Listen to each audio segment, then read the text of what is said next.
ప్రభు నామంన మీ అందరికీ వందనాలు. ఈ దినము దేవుని యొక్క వాక్యము వాగ్దానము ఏబు గ్రంథము 1వ అధ్యాయం 21వ వచనం.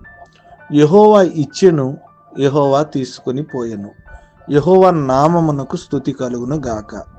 క్రీస్తునందు ప్రియమైనటువంటి దేవుని బిడ్డలారా, ఏబు జీవితంలో దేవుడు ఏబుని పరీక్షించడానికి సాతానుకు అప్పగించబడినప్పుడు తన జీవితంలో చాలా నష్టాలను కోల్పోయాడు.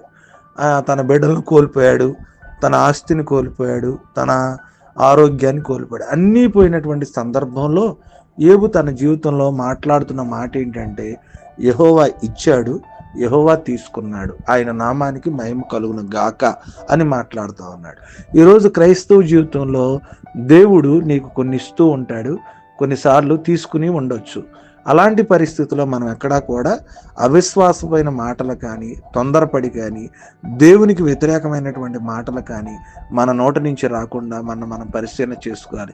నష్టం వచ్చినప్పుడు దేవుడు నాకు ఎందుకు ఇలా చేశాడు, దేవుడుంటే ఇలా జరిగిద్దా, దేవుడుంటే ఇది ఎందుకు జరిగిద్ది అన్న అపోహకరమైనటువంటి మాటలు మాట్లాడి మనం బలహీనపరచబడకూడదు. ప్రియమైనటువంటి దేవుని బిడ్డలారా, కొన్ని నష్టం కలిగినా, కొన్ని ఇబ్బందులు కలిగినా, కొన్ని శ్రమలు కలిగినా, కొన్ని రోగాలు కలిగినా, కొన్ని వ్యతిరేకమైన పరిస్థితులు ఉన్నా దేవుని స్తుతించడంలోనూ, దేవుని గణపరచడంలోనూ, దేవుని జ్ఞాపకం చేసుకోవడంలోనూ ఏబు లాంటి మనస్తత్వాన్ని మనం కలిగి జీవించినప్పుడు మనం ఈ దినాన్ని ఏమన్నా కోల్పోయినా తిరిగి మరలా దేవుడు మనకు అనుగ్రహిస్తాడు. శ్రమల్లో, కష్టంలో, ఇబ్బందుల్లో, ఇరుకుల్లో, శోధనలో ఏబుగారు లాంటి మనస్తత్వాన్ని మనం కలిగి దేవుని ఆశీర్వాదం పొందుకుందాం.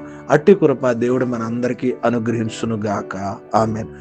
ప్రార్థన చేసుకుందాం, తల్ల వంచుకుందాం. మహోన్నతుడా మీకు స్తోత్రాలు, మహాపరిశుద్ధుడా మీకు వందనాలు. రాత్రంతా మమ్మల్ని జ్ఞాపకం చేసుకుని ప్రభా మరలా వేకునే మరొక ఉదయకాలపు దినాన్ని మాకు అనుగ్రహించినందుకు మీ స్తోత్రాలు. ఉదయాన్నే ప్రభా ఏబు గ్రంథం 1వ అధ్యాయము 21వ వచనం ప్రకారం మాతో మాట్లాడారు.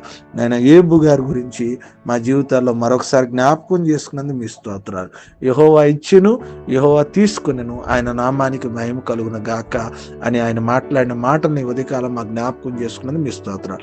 మా జీవితాల్లో వస్తున్న శోధనలో కానీ, సమస్యల్లో కానీ, ఇబ్బందుల్లో కానీ, ఇరుకుల్లో కానీ, బాధల్లో కానీ, క్రైస్తవ జీవితంలో ఈ ఉదయకాలసిన ఎవరైతే ఈ వాక్యాన్ని వింటున్నారో వారి జీవితంలో కలిగిన బాధలను బట్టి దేవుని స్తుతించే అనుభవంలోనే ఉండాలి, కానీ దేవుణ్ణి ఘనపరచని స్థితిలో కానీ, అవిశ్వాసంలో కానీ వెళ్ళిపోకుండా వారి కష్టాల్లో కూడా దేవుణ్ణి స్తుతించి ఘనపరిచే అనుభవాలు మా అందరికీ దయచేయమని ప్రార్థన చేస్తాం.